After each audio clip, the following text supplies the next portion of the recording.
And now, back to Face to Face dito sa TV5.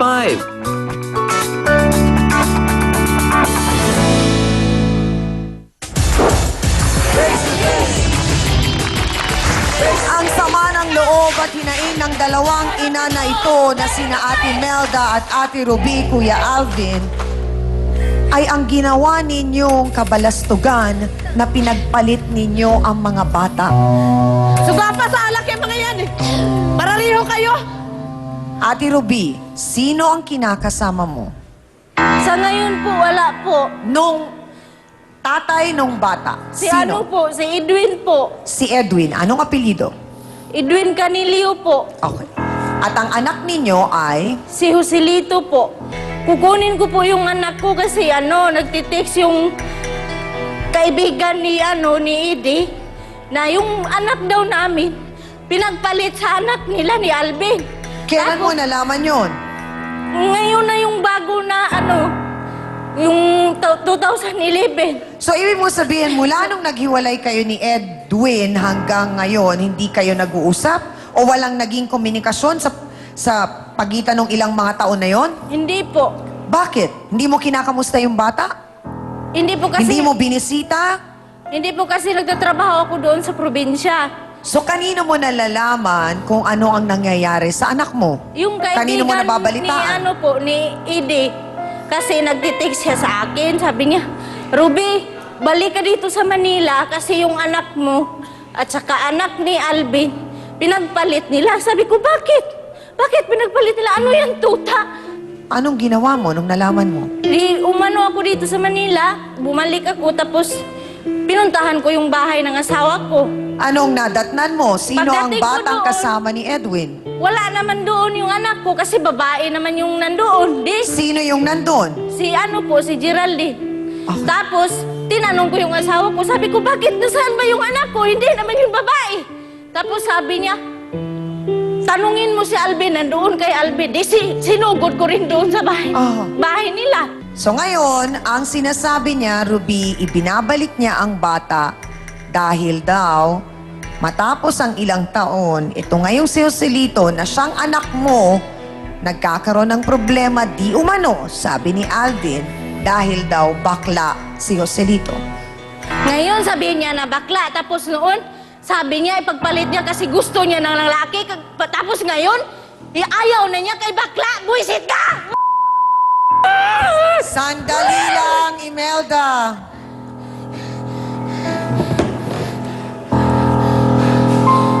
So bakit hindi ka na nag-asawa? Ayaw ko na po mag-asawa kasi ayaw ko na naranasan ko yung naranasan ko na.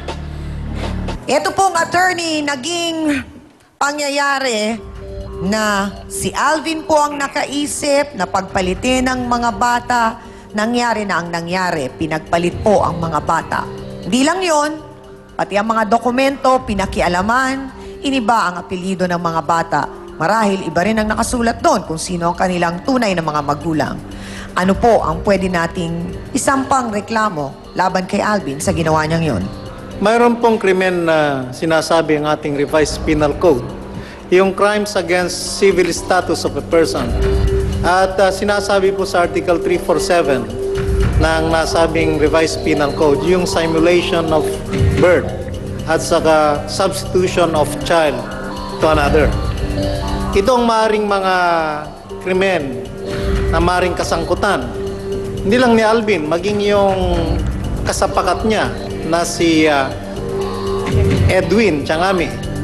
At kung sila ay meron ding kinalamnan dyan sa mga paglalagay ng entries sa kanika mga birth certificates, sa respective birth certificates ng mga batang nasabi dito, Tiangami, ay maaari rin silang masangkot sa kasong falsification and use of falsified documents na sinasabi rin sa Article 172 ng ating revised penal code, Tiangami. Sa crimes against the civil status of persons, palibhasa ito ay maaari na nating masabing karumal-dumal na gawa ng sino mang tao. Mabigat po ang kaparusahan dyan sapagkat ang sabi po ng ating revised penal code, yan po ay mayroong pagkakulong na mula 6 na buwan isang araw hanggang 12 taon.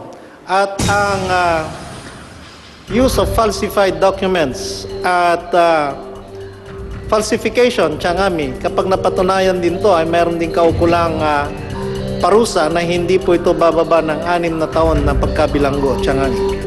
Bagaman kanilang inamin na kanilang inabandona ang kanilang mga anak nung sila'y maliliit pa. Subalit tandaan natin, upang maalis ang isang parental authority ng isang ina sa kanyang illegitimate child, palibhasa hindi naman kasal ang bawat partido, ay kinakailangan may judicial decree na talagang judicially abandoned o i-decree ng hukuman na abandonado ang mga batang ito. So, in the absence of that, yung decree na yon na manggagaling sa hukuman, ang presumption ay nananatili yung parental authority ng mga babaeng ito, ng mga inang ito. At dahil meron pa rin sila sa kanilang yung presumption of parental authority in their favor, pwede silang mag-file ng petition for habeas corpus na iyon ay isang petisyon upang kanilang hilingin sa hukuman na kung sino man ang meron ngayong kustudiya o nangangalaga sa mga batang nabanggit, tiyangami, ay paki-explika ng mga taong ito kung ano ang legalidad, kung bakit nasa kanila ang kustudiya o pagkukupkop ng mga batang ito. Ngayon, kapag wala pong naipresenta ang mga aktwal na nagkukupkop sa mga batang ito, tiyangami, ay maaring ang kustudiya ng mga batang ito baga ay hindi naman kagyat na ibibigay sa mga magulang dahil tama po yung sinabi ni doktor na dapat may proseso dahil alam natin 14 years na itong mga batang ito.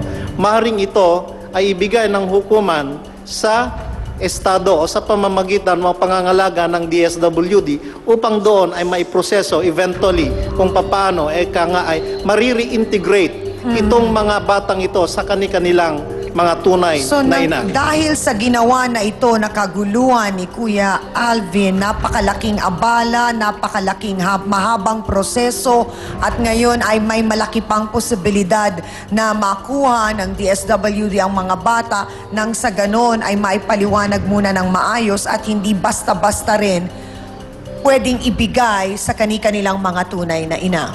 Tama po yun, Tiyan. Salamat po, Attorney Ben. Naging malinaw ba para sa'yo, Alvin, na mayroong posibilidad na makulong kayong dalawa ni Edwin sa magkakaibang mga kaso? 6 hanggang 12 taon. Ako pa magpapakulong yan sa kanila sa ginagawa nila. Mga Walang kasawsawa, nung mga panahon na yon ay gusto raw niya talaga ng anak na babae, kaya nagawa niyang ipagpalit ang kanyang anak na lalaki sa anak nitong si Alvin. Ang paliwanag naman po niya, ating pakinggan. Edwin Carillo, pasok!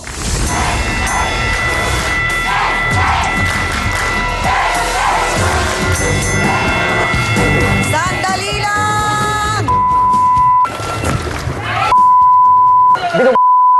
Anak ko dun sa sa'yo ah. Diretso Edwin. Ano ang pangalan ng anak mo? Pusilito ho. Joselito. Oh, palit kami. Bakit ka pumayag na makipagpalit? Dahil gusto ko yung Gusto mo ng anak na babae? Oo. Hindi mo man lang ba naisip na hindi mo kadugo o hindi galing sa'yo yung batang yun? Di, iniisip ko naman na sarili ko siya, anak. Dahil pinagpaaral ko siya. Nilagaan ko sa maayos, hindi ko sila sinasaktan. Yung anak ko dun sa kanya, sinasaktan niya. Hindi mo binigay yung anak mo. Hindi magkaganon. Ikaw naman, go! Sandali! Tawa ka! Kapal ang mukha mo! Ikaw ang kapal! Magpakita ka lang dito, kunin mo yung anak mo! Kapal ang mukha mo talaga! Wisit na bakla na yan. Balik ko yan sa inyo. Balik mo yan. Pakita ka Alvin, malaki na. liliwanagin Kunin ko mo lang hindi ka sa'yo. na- Isang Ano ba? beses ko pang marinig na sabihin mong buwisit si Joselito dahil siya ay bakla, pang-aabuso yun sa bata. Nabubuwisit kasi ako sa anak nila yung bakla eh. Dahil ginawa nila O makita ko yung bakla, nabubuwisit ako eh. Inosente yung bata. Ako mismo magpapakulong sa kanila pag hindi na ibalik ang anak ko sa akin. Hindi pa niya pinapa... Masyado na pong nabubulagan itong si Alvin sa ating pong pagbabalik. Hihimayin pa rin po natin ang damdamin ng isang ama na si Kuya Edwin. Pakaabangan po ninyo. Ako yan Magbabalik kami. magpapakulong sa inyo pag hindi na...